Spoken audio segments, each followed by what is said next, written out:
شعر از محمد فضولی، صدا ماهرخ افرا. نمی آید ز تو ای سایه چون من دشت پیمایی، رفیقی با تو می باید نداری تاب تنهایی.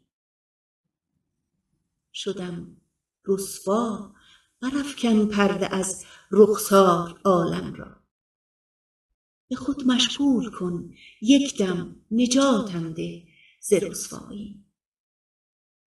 رخت را تا ندیدم از تو نامد صد بلا بر من، نمی دانم بنالم از تو یا از نور بینایی. ز پا افتاده ام و ز سر گذشتم در ره عشقت، مسلم گشت بر من راه و رسم بی سر و پایی.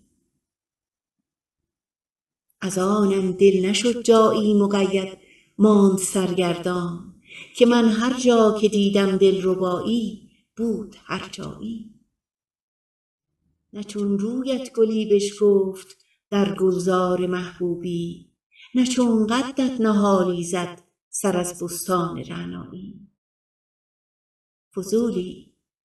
فضولی چند در بند ریا باشی، الحمدلله که ترک دین و دل کردی نهادی سر به شیدایی.